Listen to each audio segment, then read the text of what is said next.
Sr. Ministro da Justiça, Sr. Presidente do Sindicato dos Magistrados do Ministério Público, Sr. Presidente da Associação Sindical de Juízes Portugueses, Sra. Vice-Presidente da MEDEL, caros colegas, distintos convidados. Em nome da Faculdade de Direito da Universidade Católica, agradeço antes de mais à MEDEL, Magistrados Europeus para a Democracia e as Liberdades, bem como ao Sindicato dos Magistrados do Ministério Público, à Associação Sindical dos Juízes Portugueses e ao professor Paulo Pinto de Albuquerque, a oportunidade de acolher aqui esta importante conferência e de assim participar num debate urgente, decisivo, no momento histórico em que nos encontramos. Agradeço também a todos os conferencistas pelas estimulantes intervenções que aqui fizeram e a todos os demais participantes. E, em especial, agora à Sra. Ministra da Justiça por nos distinguir com a sua presença e com as suas palavras no encerramento desta conferência. Não me cabe a mim tirar conclusões do muito que foi dito, nem sequer apontar caminhos para o futuro. Mas permitam-me que olhe para o passado, porque a história demonstra que nunca podemos dar por adquiridas as conquistas civilizacionais em que assenta o nosso modo de vida, em sociedades organizadas como Estados de Direito. De tempos a tempos surgem novas ameaças e, infelizmente, nem sempre a humanidade revela. Mankind does not have learned the lessons from the past. It is therefore very important to revisit the ideas that constitute the pillars of the rule of law as a social and political paradigm that rests on the intersection of three principles: the guarantee of fundamental rights, separation of powers, and popular sovereignty. Three very simple principles, but very legally demanding. I would therefore like to use the time that I have to say a few words about the historical origins of the principle of the separation of powers, which has its last stronghold in the independence of the judiciary, and how it was established early as one of the pillars of the modern constitutionalism, albeit with different original declinations. It's a story with meetings and mismatches, full of ironies and subtleness, but it has much to teach us today. As is well known, the birth certificate of the separation of powers is in the book 11 of the Spirit of the Laws, published in 1748, and the father of the child was the French aristocrat, the Baron of Montesquieu. The first ironic note is here. Although he went down in history as the inventor of the separation of powers, Montesquieu was not the first political thinker to advocate the need to limit power by separating it into several parts.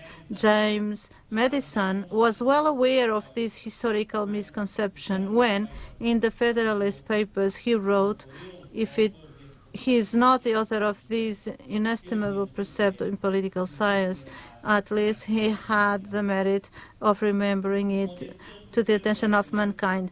Montesquieu recognized that the British Constitution had served as a direct inspirational source for him. Although all states have in general the same object, which is to preserve themselves, there is one nation in the world, England, which has as a direct object of its constitution political liberty. The truth is that Montesquieu reveals his source, but does not quote John Locke, who, on the other side of the Channel, had also defended the separation of powers in the Second Treaty on Civil Government, published in 1689. That is, 6 decades before the Spirit of the Laws was published in Geneva, in an attempt to run away from censorship. Moreover, Locke had defended the separation of powers with the same objective that guided Montesquieu, of limiting the power of the state and thus evading a law of human nature. Every man who possesses power is driven to abuse it. He goes as far as he finds limits. Indeed, according to the British philosopher, it would be too strong a temptation to human weakness that the very persons who have the power to make the laws should have in their hands the power to execute them, because they might exempt themselves from obedience to the laws.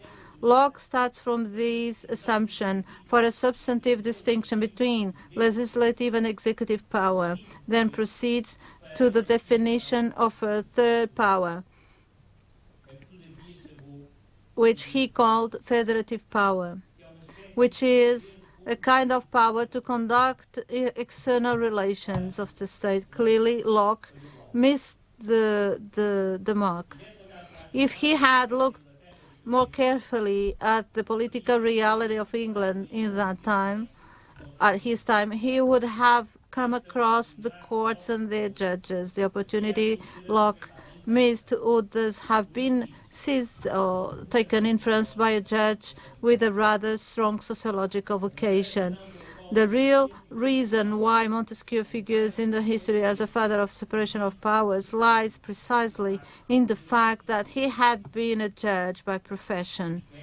In other words, it was because he was a judge at the court of Bordeaux, a relatively common occupation at the time for a certain French aristocracy. He realized that the judicial function does not apply the law in the same way as the executive function. Both the executive and judicial power perform law enforcement tasks.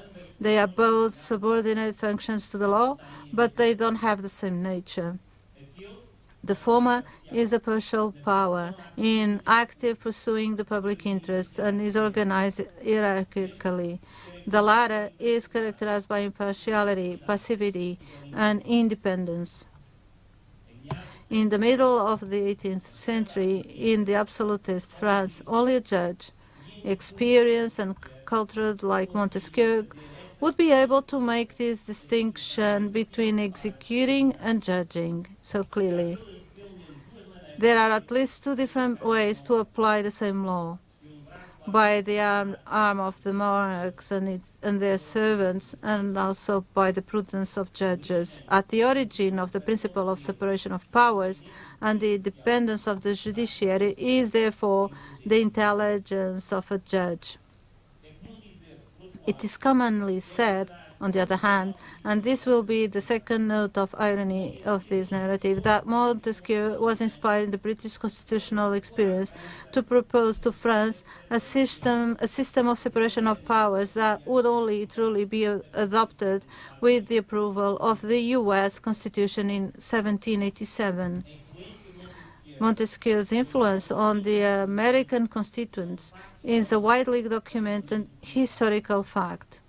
Moreover, Articles 1, 2, and 3 of the Constitution approved in Philadelphia are dedicated respectively to the legislative power, the executive power, and the judiciary.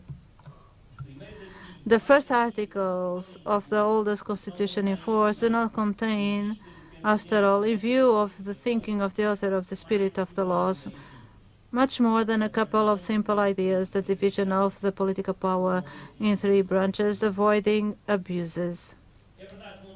It is true that Montesquieu did not live long enough to savor the impact of his work in the American constituents, but his name is widely quoted in the Federalist Papers. There, the relations between the different powers are analyzed to conclude that the principle of separation of powers have never implied that the several departments of power have been kept absolutely separate and distinct, as quoted, but rather that they involve important points of interaction along with the lines of the powers to legislate, to prevent, and thus moderate each other. In a word, there is no separation without interdependence. The irony that the American Constitution was the first to enshrine the Montesquieu doctrine is further compounded because Montesquieu was an aristocrat and a convinced monarchist. But in the New World, there was neither aristocracy or monarchy. So the first historical realization of his thought was profoundly republican and democratic.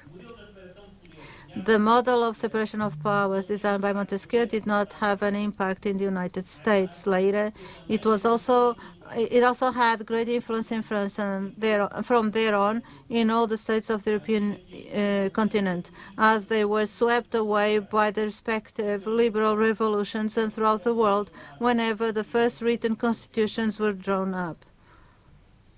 Portugal and Brazil were no exception, with the particularity that in the Brazilian Constitution of 1824 and in the Constitutional Charter of 1826, a fourth power was added to the three powers identified by Montesquieu, called the moderating power, directly inspired by another Frenchman, Benjamin Constant.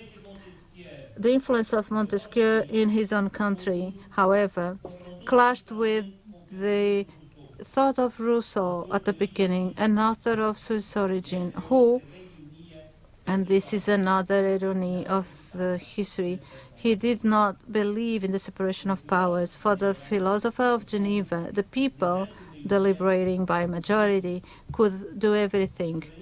Popular sovereignty, by definition, does not admit any limits, whether they result from fundamental rights, whether they result from the principle of separation of powers, whether they are inherent to the need for mechanisms of political representation. For Rousseau, the sovereign will of the people cannot be limited. The majority rule, according to which the people make their deliberations, is not a simple rule of decision. It is a rule of truth. The majority is synonymous of reason, freedom, and consequently truth. The minority is wrong and lives as a prisoner of that error, and therefore has no rights, and not only can, but must be subjugated to the majority. This is the meaning of the Rousseau's famous paradox, whereby the minority, by being forced to obey the general will, is only being forced to be free. In his own words, to dominate men in order to restore them to freedom. It's not by coincidence that Rousseau has inspired more populism than democracy, starting with the French Constitution of the year 1793, under which Robespierre instituted terror, and the Great National Convention took upon itself the power to judge and condemn or convicted Louis XVI to the guillotine. Not coincidentally, too, judicial power is absent in Rousseau's work. For him, it was inconceivable that any magistrate could independently question the general will expressed by the majority. By contrast, on the other side of the Atlantic, American constituents were clearly aware from the beginning of the need for a strong judiciary, which should be entrusted with reviewing the constitutionality of laws.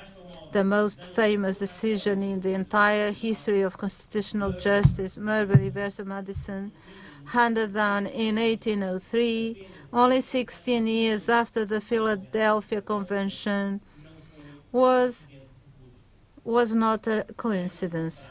Quite the contrary. In paper number 78, Alexander Hamilton makes a comparative analysis of the dangerousness of the three powers and says, the executive not only distributes the honors, but yields the sword. The legislature does not command the purse, but prescribes the rules that rule the rights and duties of all citizens. The judicial, on the contrary, has no influence over either the sword or the purse. However, Hamilton says that the complete independence of the courts is particularly essential in a limited constitution, and advocates that this limited character cannot be preserved otherwise, rather than by courts whose duty will be to declare all acts contrary to the manifest tenor of the Constitution to be void. There is no clearer principle, he says, according to which all acts of delegated authority contrary to the tenor of the delegation are null, and therefore no legislative act contrary to the Constitution can be valid. To deny this would be as saying the servant is above the master, that the representatives of the people are superior to the people themselves. In this sense, the courts are designed or were designed to be an intermediate body between the people and the legislature, with a view to keeping the latter within the limits set for its authority. The interpretation of laws is the proper and particular terrain of the courts, and the Constitution is also a law, the fundamental law, and it is in this capacity that it should be looked upon by the judges. So, having said that, Hamilton then devotes himself to be subject to the status of judges and the importance of their independence and to ensure the supremacy of the Constitution. I remember that this Constitution is the federal Constitution that overrules on the legislative and also constitutions of all the states of the Union. This understanding of the judicial power was confirmed years later by Alex Tocqueville. Curiously, one irony, another French, also aristocrat, a magistrate as a profession, who from 1931 and 32 visited the United States and also made some observations in his work of democracy in America. We can say Americans maintain all the characteristics that usually are recognized to the judicial power, which are three. First, acts as an arbitrator of disputes, since as long as a law does not give rise to litigation, it has no pretext for dealing with it. Second, it only pronounces on particular cases and not on general principles. Third, only acts when requested to do so or when appealed to. Although it is similar to the magistrates of other nations, the American judge nevertheless possesses an enormous power. The reason lies in a simple fact. The Americans recognize to the judges the right of judges to base their decisions on the Constitution rather than in the laws. Ladies and gentlemen, we will never get far if we don't know where the path starts. We are very small on the shoulders of giants. We are heirs of a long constitutional tradition dating back more than 250 years, with countless declinations. There are no separation of power systems in the abstract. We only have the original models and the systems that in each country have been developed and ensuring in the respective constitutions in multiple languages in all the continents in respect for that tradition. In any of them, however, it falls to judges under the watchful eye of an open society of constitutional interpreters to define the scope of this separation of powers and the exact meaning of the independence of the judiciary, the most separated of the three powers, which cannot fail to be felt by all of us as a heavy responsibility. Thank you very much.